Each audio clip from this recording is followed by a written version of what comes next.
Son las 10 de la mañana con 36 y yo ya estaba lanzada en amable conversación con Rodrigo Hurtado, director de la Universidad Abierta de Recoleta. ¿Cómo estás, Rodrigo? Muy bien, Antonella, un ¿Cómo está la gusto. Universidad Abierta? Mira, la universidad sigue su curso expansivo.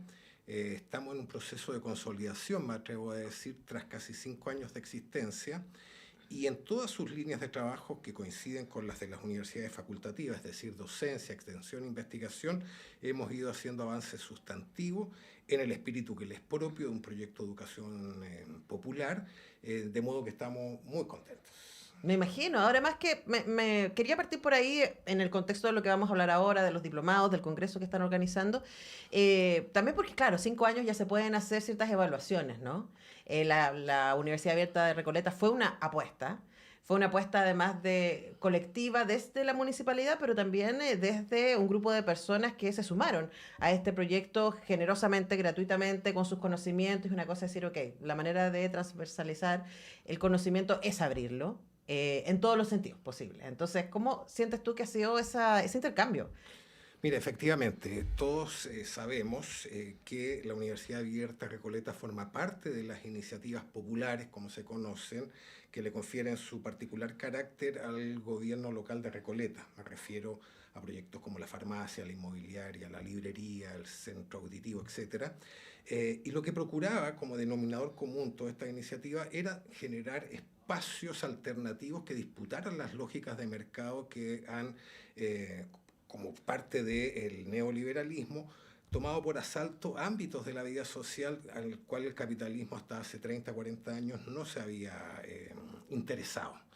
Entonces, tenía un elemento de apuesta tremendo porque tú sabes que la educación superior en Chile está en un 85% en manos de privados. Ujú.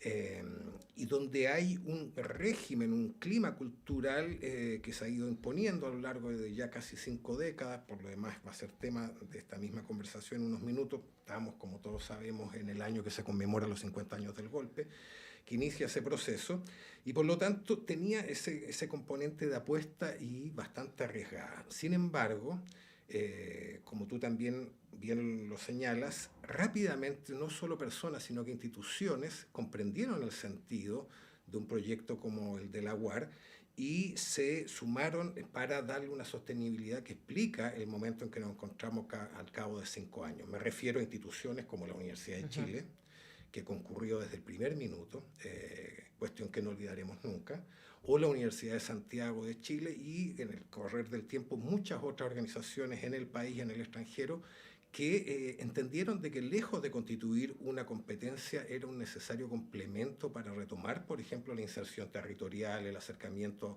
a las personas, a las comunidades, que son dimensiones del quehacer universitario que han también resultado dañados en este proceso de mercantilización de la educación. De modo de que pudiésemos sintetizar de que estos 5 años son precisamente el fruto del trabajo colaborativo, generoso, de personas e instituciones que han creído en el proyecto de la Universidad Abierta, porque se maneja en términos de mucho pluralismo, de muchas instancias de diálogo y reflexión para decidir cómo abordamos determinados temas, y en ese sentido estamos convencidos que mucha gente la siente muy propia. Ujú. Piensa tú que en este periodo hemos tenido 120.000 estudiantes inscritos en nuestros programas de más de 50 países, y alrededor de 1.000 académicos han colaborado con nosotros, tanto docentes, investigadores y extensionistas. Entonces es ya una comunidad muy, muy numerosa en Chile y el mundo que ha encontrado en la Universidad Abierta un espacio muy distinto a las lógicas que prevalecen en las instituciones convencionales sometidas a la necesidad de competir por recursos escasos, etcétera, y que distorsionan en mayor o menor medida, sobre todo la dimensión social que uno espera en una universidad, máxima si es una universidad pública. Claro, además que ahí, como tú describes, hay una marca o varias marcas que quisiera detenerme respecto a las cosas se pueden hacer de manera distinta. Una es la manera colaborativa y no lucrativa, que tiene la lógica de quienes participan, ¿cierto? Tanto quienes toman los cursos que no pagan como quienes hacen clases que generosamente están otorgando Así su es. tiempo y conocimiento para poder extenderlo. Eso es una cosa. Lo segundo es pensar una universidad que no tiene como objetivo la entrega de diplomas profesionales. Y eso nos lleva al tercer punto, que es lo que me parece más fascinante y nos guía hacia dónde vamos hoy día, que tiene que ver con reunirnos a aprender, porque es importante aprender. Exactamente. En opinión de nuestros docentes, porque nos hemos preocupado de consultarles, ¿qué les resulta atractivo? ¿Por qué sacrifica horas de su tiempo libre, a veces escaso, porque sabemos que muchos profesores corren de una institución a otra tratando de redondear un ingreso que les permita llegar a fin de mes? Y no obstante esa realidad que afecta a tantos de ellos, se dan el tiempo para entregar sus conocimientos en forma absolutamente gratuita, sin más contraprestación que su acceso a las otras iniciativas populares, pueden ocupar la farmacia, la óptica, etcétera. ¿Y qué nos dicen? De que a diferencia de sus otros centros de trabajo, es decir, universidades convencionales, encuentra un estudiantado extraordinariamente heterogéneo, pero unido tras el objetivo de querer saber, libre de las coacciones o de los condicionamientos que te provoca el clientelismo de quien paga, y que afecta incluso a universidades del más alto nivel, donde son anécdotas recurrentes que nos cuentan los profesores de que sus alumnos le dicen, pero profe, yo estoy pagando. Sí. Yo estoy pagando. A mí jamás un alumno me ha dicho eso, pero porque no creo que se atreverían. Pero sí o sea, he tenido colegas que le han dicho, pero profe, yo le pago el sueldo. Exactamente. Entonces parte de una cultura donde ellos encuentran un espacio donde el nexo, el vínculo entre quienes concurren a esos espacios es el deseo de aprender y de compartir conocimiento. Eso lo valoran extremadamente. Como también ya te dije, la heterogeneidad, porque ahí es etaria, es de el nivel formativo previo con que llegan nuestros estudiantes, el origen étnico o de nacionalidad, porque hay muchos migrantes, o simplemente en los formatos digitales hay aulas donde hay más extranjeros de distintos países en sus países que chilenos. Esa riqueza, esa diversidad también genera procesos formativos mucho más dinámicos, más ricos, y lo hemos podido comprobar que al finalizar los cursos, muchas de estas personas quedan conectadas en sus vidas personales y emprenden proyectos o simplemente entablan amistades, relaciones que de otro modo no hubiesen podido conocer. Esas son cuestiones que confieren su particularidad a nuestro proyecto, nos parece que le otorgan una riqueza difícil de igualar y nos enorgullece enormemente haber contribuido a abrir este espacio porque, insisto, las cifras que he compartido y que hablan de éxito, con toda la urticaria que me provoca la palabra, tiene que ver con que era un espacio muy, muy necesario. Claro que sí. Y además, claro, con la idea quizás de éxito de objetivos cumplidos, ¿no? Y sorprendido frente a otros derivados positivos que quizás no estaban en el plan inicial. Y es como, mira, también está pasando esto. Exacto, exacto. Eso a nosotros nos parece muy interesante porque la UAR ofrece, todo indica que así es, un espacio para poder hacer cuestiones que en las instituciones convencionales están un poco clausurados. No como en el pasado reciente, por ejemplo, durante la dictadura, donde todos sabemos que existía la figura de los rectores delegados y unos dispositivos represivos al interior de las casas de estudio más o menos sólidos, pero que generaban climas de mucho temor que redundaban en el que simplemente ciertas cosas no se hicieran. Hoy día, también en el marco de estas conversaciones con nuestros docentes, ellos hablan de que hoy día impera algo más perverso. Ya no se necesita una autoridad represiva que esté por sobre las personas, sino que opera la autocensura. La autocensura en términos de no tocar ciertos temas, de no adentrarse en ciertas cuestiones, en no cuestionar muchos aspectos del funcionamiento de las casas de estudios convencionales. Y eso nos parece grave porque empobrece naturalmente instituciones donde el debate, el diálogo democrático, sin cortapisas y diverso, es sin duda uno de los elementos que enriquece su quehacer. Entonces, te digo, estamos contentos porque era un espacio necesario, esperamos que se proyecte al futuro en forma indefinida, hay una preocupación constante de cómo asegurar esa proyección, poniéndolo, por ejemplo, a salvaguarda de cuestiones de orden política, porque, por ejemplo, quien está a la cabeza de este proyecto, que es el alcalde Daniel Jaude, como todos sabemos, ya no puede ir a una nueva reelección. Confiamos que el proyecto que ha encabezado va a poder tener continuidad en el tiempo, pero son cuestiones que en definitiva no conocemos. Claro.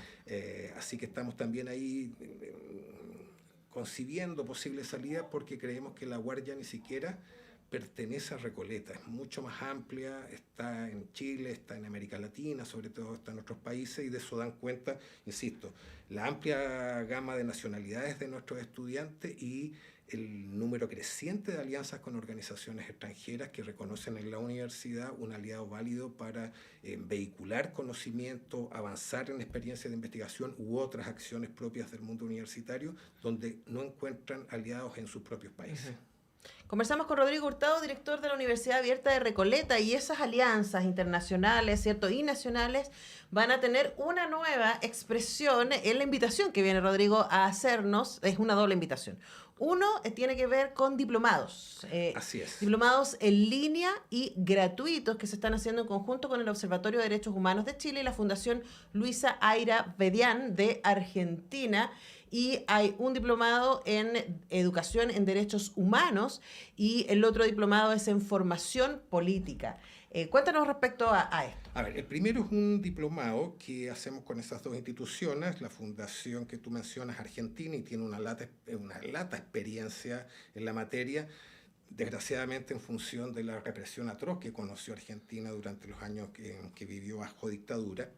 Y lo que procura es formar personas para educar en derechos humanos. Ese es un diploma que ya cuenta con casi 1.500 inscritos de más de 30 países, es de alta calidad académica y es uno de los diplomados gratuitos cuyas inscripciones se encuentran abiertos. Otro es precisamente lo que tú mencionas, la Escuela Latinoamericana de Formación Política que desarrollamos en conjunto con la Oficina del Cono Sur de la Fundación Alemana Rosa Luxemburgo, que arranca ahora este jueves 8 con un primer curso que es Pensamiento Crítico y Marxismos. Ese ya tiene también alrededor de 1.500 estudiantes.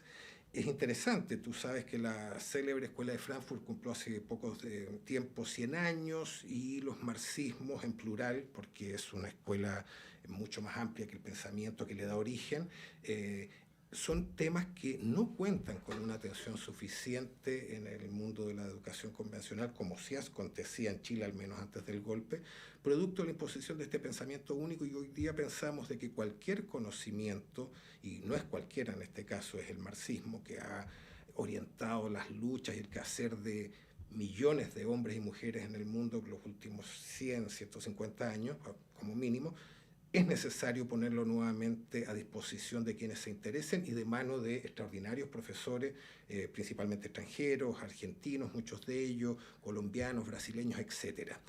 Todos estos programas son hechos en alianza con estas instituciones que nos permiten tener la certeza de que su calidad académica es incuestionable. Otro que hacemos con el movimiento latino-estadounidense, el movimiento Mi Gente, es sobre datos, democracia y vigilancia. Es un tema extremadamente actual. Ahí, entre otros profesores, está Raúl Arévalo, que fue el diseñador del Proyecto 5, que vio la luz durante el gobierno del presidente Salvador Allende. Ahí también hay una pléyade de académicos de Estados Unidos principalmente. Ese programa en particular se imparte en inglés y en español. Como ya veníamos haciendo el año pasado con la ONG de Países Bajos, el Instituto Transnacional, en un diploma que está en su segunda versión, en temas de municipalismo, ciudades transformadoras, etc. Son ejemplos de los programas que estamos impartiendo y a los que invitamos a nuestros auditores a inscribirse, absolutamente gratuitos, co-certificados con estas instituciones de alto prestigio, y viene uno que nos tiene particularmente contentos, que nuevamente desarrollamos con el Instituto Transnacional de Países Bajos, más el Sindicato de Trabajadores Municipales, de Empresas Municipales de Cali. Cali, la tercera, entiendo, ciudad más importante de Colombia, son empresas municipales las que están a cargo de los servicios sanitarios, eléctricos y de telecomunicaciones, es decir, telefonía e internet.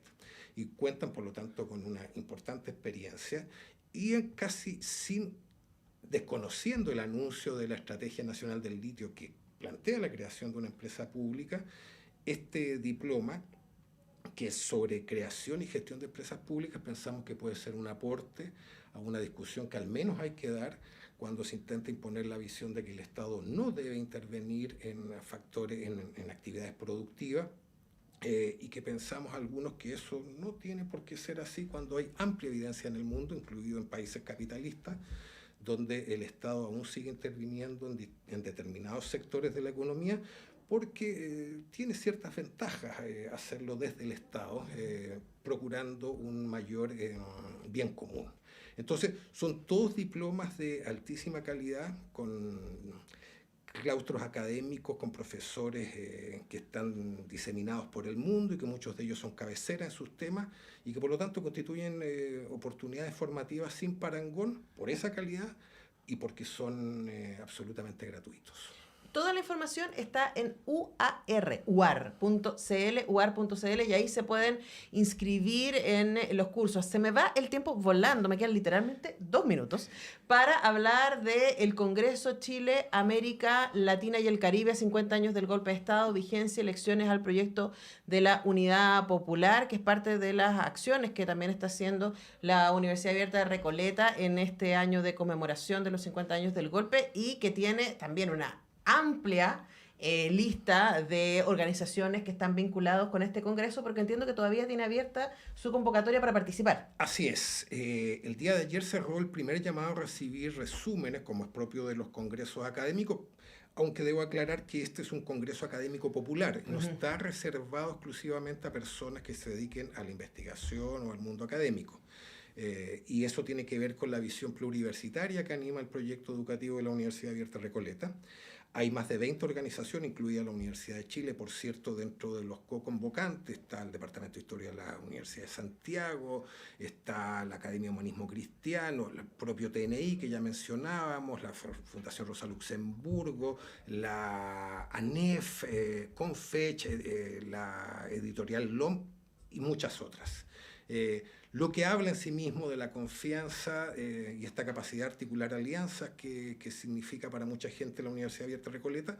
Y ahora, a partir de hoy y hasta el 18 de este mes, hay un segundo llamado, así que todos aquellos a nivel individual o colectivo que quieren presentar propuestas en los 5 géneros que admite la convocatoria, que son textos, paneles, obras visuales, audiovisuales y relatos orales, que están pensados precisamente para darle cabida a personas que no tienen formación académica convencional. Pero que tienen cosas que compartir. Pero tienen mucho que compartir y a veces un conocimiento que no está sino en ellos. Y esa es la invitación y lo que hace valioso a nuestro entender este congreso. Así que a todo el mundo a presentar sus propuestas para participar en este congreso que se va a desarrollar durante la primera semana de septiembre y que es quizás la actividad más importante de un eje transversal para la UAR durante este año, que es la conmemoración de los 50 años del golpe, y este va a ser un momento álgido dentro de ese programa conmemorativo que tiene otras actividades también. Bueno, entonces, tanto para los diplomados como para participar del Congreso como ponente o como escucha, para conocer más, toda la información está en uar.cl. Felicitamos desde acá, por supuesto, todo el trabajo que durante los últimos 5 años ha hecho todo el equipo de la Universidad Abierta de Recoleta, liderada por Rodrigo Hurtado, su director. Rodrigo, un placer tenerte en la radio. Muchas gracias por venir. Gracias a ti, Antonella, y un gusto saludar a través de la radio a todos nuestros oyentes. Nosotros te despedimos a nuestros oyentes porque se acaba acá este semáforo. Yo vuelvo a las 5 a hacer Radiópolis. Vamos a estar hablando de música, vamos a estar hablando del Festival Movie Film Fest en Cineteca que parte este jueves y mañana a las 10 regresamos a este estudio a hacer un nuevo semáforo. Nos vemos entonces.